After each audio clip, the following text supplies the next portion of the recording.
En este video aprenderemos qué es un argumento y cuáles son sus partes constitutivas. Comencemos con un ejemplo. Considera el siguiente argumento. Si Dios es omnipotente, entonces puede hacer que el número 5 sea par. Si Dios puede hacer que el número 5 sea par, entonces es posible que la oración el número 5 es par sea verdadera. Sin embargo, es imposible que la oración el número 5 es par sea verdadera. Supongamos que todas y cada una de estas oraciones es verdadera. Si este fuese el caso, ¿qué oración nueva verdadera podríamos generar a partir de ellas? Piensa por unos segundos tu respuesta.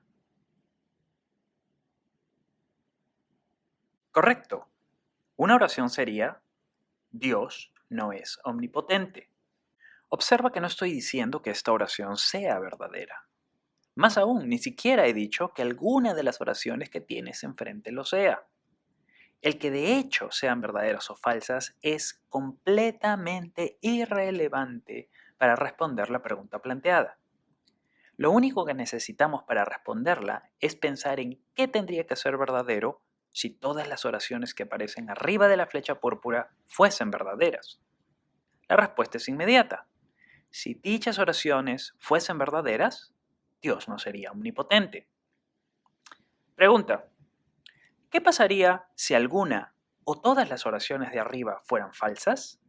¿Cambiaría en algo nuestra respuesta inicial? No.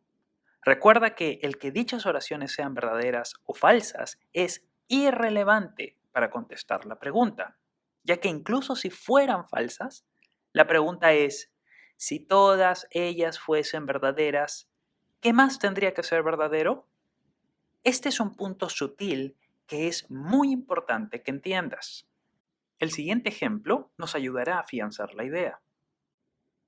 El argumento nos habla de la posibilidad de los viajes en el tiempo al pasado y empieza con la siguiente oración. Si es posible viajar al pasado, entonces es posible viajar del mediodía del martes al mediodía del lunes previo.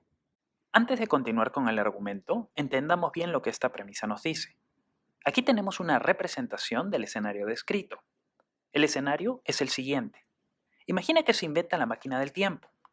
Imagina que ella nos permite viajar al pasado. Lo que la oración en cuestión nos dice es que si ese escenario se diera, sería posible entrar a la máquina del tiempo al mediodía de un martes cualquiera y viajar 24 horas hacia el mediodía del lunes previo. La siguiente oración dice, si es posible viajar del mediodía del martes al mediodía del lunes previo, entonces hay dos momentos diferentes que le siguen inmediatamente al mediodía del martes. El mediodía del lunes previo y un momento de ese martes. Como en el caso anterior, representemos la información expresada de la siguiente manera. Estamos imaginando que hemos entrado a la máquina del tiempo al mediodía de un martes y que hemos viajado 24 horas hacia el mediodía del lunes previo. En este escenario, ¿qué instante le sigue inmediatamente al mediodía del martes? Le siguen dos instantes distintos.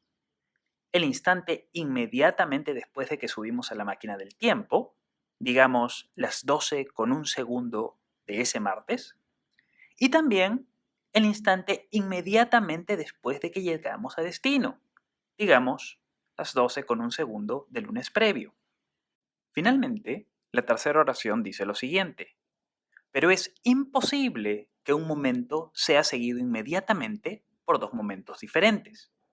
Esta oración niega la posibilidad del escenario hipotético imaginado. La pregunta que queremos responder ahora es la siguiente. Si asumimos que todas las oraciones de arriba son verdaderas, ¿qué otra oración tendría que ser verdadera? Piensa unos segundos tu respuesta. Una oración que tendría que ser verdadera es la siguiente.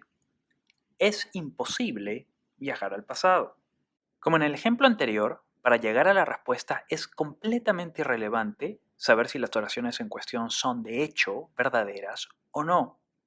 Esto es así porque la pregunta es condicional.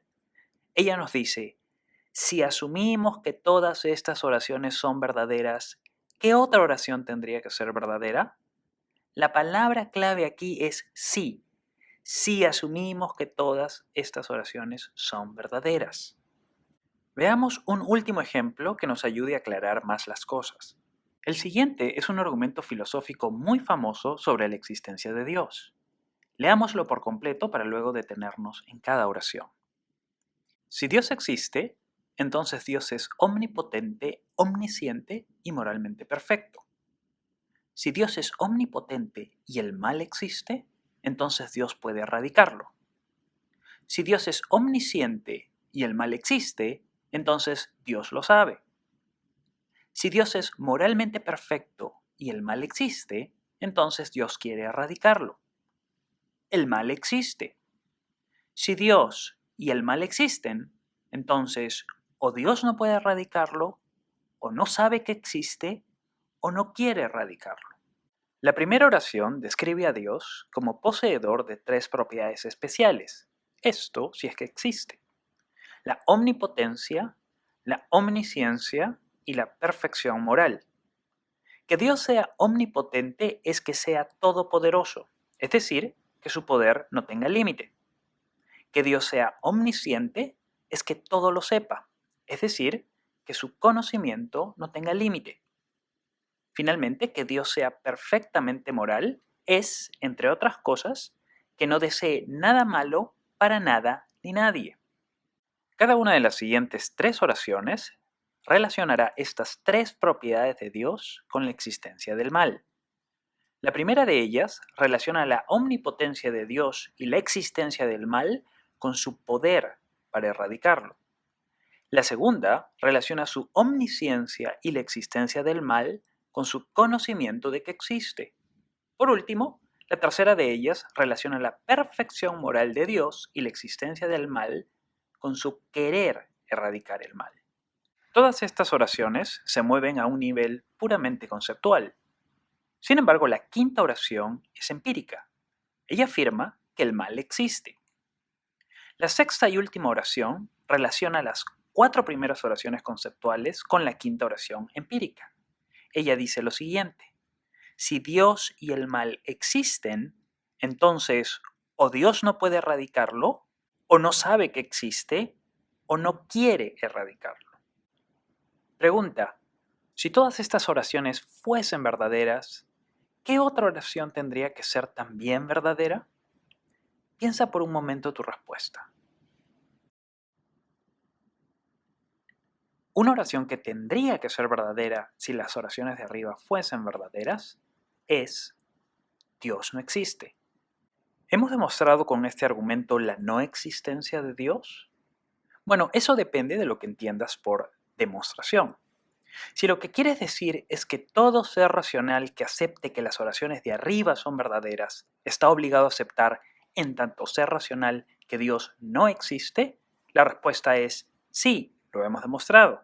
Después de todo, la oración Dios no existe es una consecuencia lógica de las oraciones anteriores y por ende tenemos absoluta garantía de su verdad si es que aquellas oraciones son también verdaderas. Sin embargo, si lo que quieres decir con la palabra demostración es que ningún ser racional podría creer, en tanto racional, que la oración Dios no existe es falsa, la respuesta es no, no lo hemos demostrado. Como he señalado repetidas veces, decir que una oración es una consecuencia lógica de otras oraciones no implica que dicha oración sea verdadera, ni tampoco falsa. Lo único que nos dice es que si las otras oraciones fuesen verdaderas, esa oración tendría que ser también verdadera. Eso significa que incluso si un ser racional sabe con certeza que la oración Dios no existe es una consecuencia lógica de las oraciones anteriores, podría creer, en tanto ser racional, que Dios sí existe. ¿Cómo así? Piénsalo por unos segundos. La respuesta es que un ser racional sí podría creer que Dios existe y al mismo tiempo saber que la oración Dios no existe es una consecuencia lógica de las oraciones anteriores siempre y cuando ese ser racional crea que por lo menos una de las oraciones que sostienen la conclusión es falsa. Por ejemplo, ese ser racional podría creer que el mal no existe o que la perfección moral de Dios no le obliga a querer erradicar el mal. De hecho, grandes filósofos del pasado han defendido estas alternativas y otras a fin de rechazar la conclusión de este argumento de manera racional.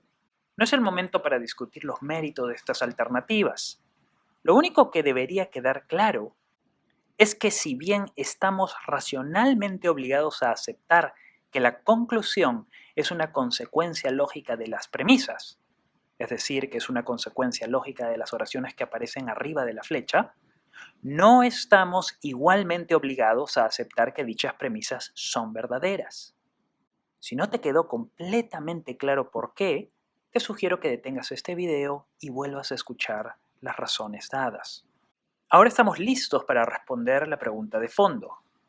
¿Qué es un argumento? Un argumento, diremos, es un cuerpo de información con una estructura y función determinadas. Estructuralmente, un argumento se divide en dos partes fundamentales. Una parte cumple el rol de premisa y la otra de conclusión. Las premisas proveen soporte evidencial o justificación a la conclusión, mientras que la conclusión se sostiene o justifica en las premisas. Funcionalmente, un argumento es un instrumento teórico cuyo propósito principal es establecer la verdad de su conclusión a partir de la evidencia que sus premisas ofrecen.